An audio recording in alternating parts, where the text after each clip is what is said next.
నిర్లక్ష్యంతో అగ్రిగోల్డ్ భూముల్లోని చెట్లు మాయమవుతున్నాయి. 1/2 కోటి రూపాయలు విలువైన జామాయిల్ చెట్లను వైసీపీ నేతలు తరలించుకుపోయారు.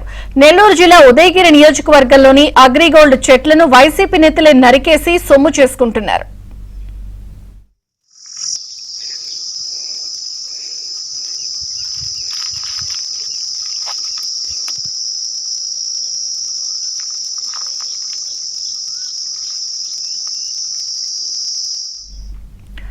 దుత్తలూరు మండలం రాచవారిపల్లిలోని అగ్రిగోల్డ్ భూముల్లోని జామాయిల్ చెట్లు మాయమవుతున్నాయి. అధికార పార్టీ నేతలే చెట్లను అడ్డగోలుగా నరికేసి అక్రమంగా తరలిస్తున్నారు. ఎన్నికల కోడ్ను ఆసరాగా తీసుకుని ప్రతి వారము 5-6 లారీల్లో జామాయిల్ కలపను తరలించి సొమ్ము చేసుకుంటున్నారు.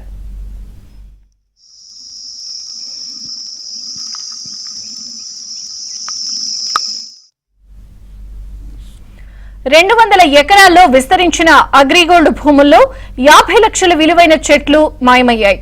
దీనిపై ఫిర్యాదులు అందినా అధికారులు పట్టించుకోవడం. ఇప్పటికైనా అక్రమార్కులపై చర్యలు తీసుకోవాలని పర్యావరణ ప్రేమికులు కోరుతున్నారు.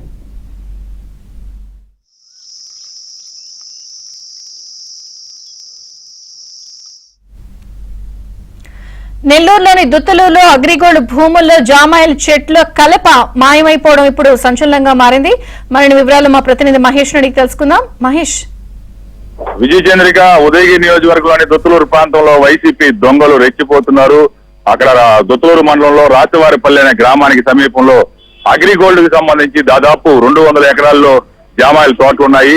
ఇవన్నీ కూడా గత 2-3 నెలలుగా ఎక్కడికక్కడ చెట్లన్నీ నరికేసి వాటన్నింటినీ కూడా తరలించుకుంటూ ఉన్నారు. దాదాపు 2 నెలల కిందటే ఏబిఎన్ ఆంధ్రజ్యోతి ఈ విషయాన్ని బయటికి తీసుకొచ్చింది, వెలుగులో తీసుకురావడం జరిగింది. అప్పటి నుంచి కూడా వీళ్ళు ప్రతి వారం దాదాపు 3 నుంచి 5 లారీలు భారీ పెద్ద లారీలతోటి ఈ జామాయిల్ కర్రంతా కూడా ఇతర ప్రాంతాలకు తరలించి అక్రమ రవాణా సాగించి సొమ్ము చేసుకున్నారు. ఇప్పటి వరకు దాదాపు 1/2 కోటి, దాదాపు 50 లక్షల రూపాయలు విలువైనటువంటి జామాయిల్ కలపని తరలించుకోవడం జరిగింది. ఇవన్నీ కూడా ఇక్కడ ఉన్నటువంటి స్థానికంగా ఉన్న పోలీసులకి, రెవెన్యూ అధికారులకి తెలిసిందే. కానీ వాళ్ళు కూడా గుర్తుకప్పుడు కాకుండా ఉంటున్నారు.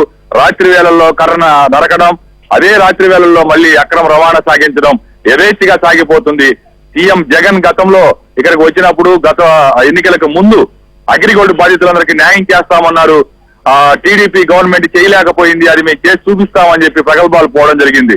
కానీ అగ్రిగోల్డ్ బాధితుల్లో చాలా మందికి ఇప్పటి వరకు కనీసం వాళ్ళు ఇవ్వాల్సినటువంటి డబ్బులు ప్రభుత్వం చెల్లించలేదు. కొంతమందికి నామమాత్రంగా చెల్లించి చేతులు దులుపుకుంది. ఆ అగ్రిగోల్డ్ కు సంబంధించినటువంటి ఆస్తుల్ని పరిరక్షించాల్సిన బాధ్యత కూడా ప్రభుత్వం పైనే ఉంది. ఆ బాధితులను ఆదుకోలేదు. At the same time Agrigold ఆస్తుల్ని ఒకవైపు ఈ విధంగా పెద్ద ఎత్తున కోట్లాది రూపాయలు విలువ చేసే కలపంతా కూడా వైసీపీ నేతలే, ఏ జగన్ అయితే చెప్పారో ఆయన పార్టీకి సంబంధించిన నేతలే అక్రమంగా తరలించుకుపోతూ ఉంటే అడిగేవారే లేకుండా ఉన్నారు. దీనిపైన అగ్రిగోల్డ్ బాధితులందరూ కూడా తీవ్ర ఆగ్రహం వ్యక్తం చేస్తున్నారు. బాధితులకైతే ఒక్కొక్కరికి 10,000-20,000 రూపాయలు ఇవ్వలేకపోయారు. నేతలకు మాత్రం లక్షల రూపాయలు విలువ చేసే జామాయిల్ కర్రని ఎత్తుకోబోతుంటే ఎవరు కూడా ప్రశ్నించేవారు లేరని చెప్పి ఆ బాధితులందరూ కూడా జగన్ ప్రభుత్వం పైన తీవ్రంగా మండిపడుతూ ఉన్నారు.